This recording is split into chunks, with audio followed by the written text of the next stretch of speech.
एक महत्वपूर्ण और रोचक खबर पर ऐश्वर्य प्रधान की रिपोर्ट, क्योंकि बरसों से चर्चाओं में चल रहा है ऐसा खेल।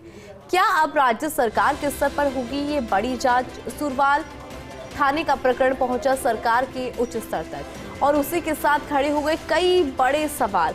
कौन से ऐसे पुलिसकर्मी जिनके दौड़ रही है ट्रैक्टर एंड डंपर? वे सड़कों से लेकर अन्य ठेकों के काम में लिपटा, लेकिन एक उदाहरण से कहानी निकल सकती है अनेक। एक बड़े भाजपा नेता ने सरकार तक पहुंचाई है शिकायत। सुरवाल थाने के लोटवाड़ा की घटना आई है चर्चाओं में, जब बजरी से भरे ट्रैक्टर ने रौंदा एक ग्रामीण का पैर। लेकिन ग्रामीणों ने बड़ा आरोप लगाया, कहा कि इस ट्रैक्टर पर कार्रवाई नहीं हुई क्योंकि एक पुलिसकर्मी का ट्रैक्टर है। वहीं उस क्षेत्र में एक पुलिसकर्मी द्वारा बना लिया गया 80 कमरों का होटल तक। इन तस्वीरों को देख तो कहानी बयां होगी कुछ अलग ही तरह से।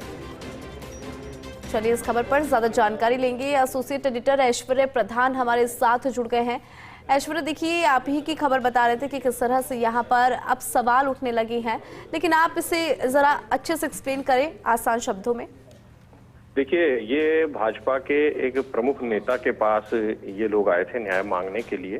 तो उन प्रमुख नेता ने ये तो पता लगा कि कई ऐसे पुलिसकर्मी हैं जो जिस प्रमुख नेता ने भारतीय जनता पार्टी के प्रमुख नेता हैं, और तो जांच कराई तो पता लगा कि ऐसे अनेक पुलिसकर्मी हो सकते हैं जिनके डंपर या फिर ट्रैक्टर जिनमें उनकी मिलीभगत है।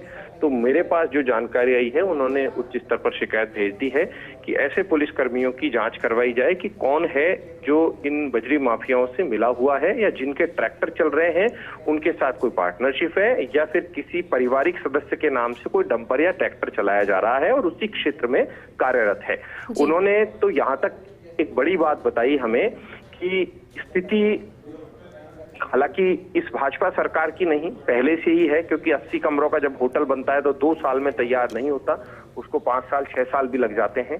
तो वो जानकारी भी उनके पास आई है और उनका कहना है कि इस तरीके के मामले हैं, इनको ऐसे लोगों को एक्सपोज भी किया जाए, और जो किसी जिले में कार्यरत है, मिसाल के तौर पर कहीं बजरी का काम चल रहा है और कोई पुलिसकर्मी वहां कार्यरत है, या इवन कोई टोल जैसा धंधा या दूसरे धंधे में अप्रत्यक्ष रूप से इस तरीके से शामिल है, या फिर सड़कों के कोई ठेकेदार के साथ मिला हुआ है, ऐसे लोगों का पता भी लगे तो उन्हें दूसरे जिले में भेज दिया जाए।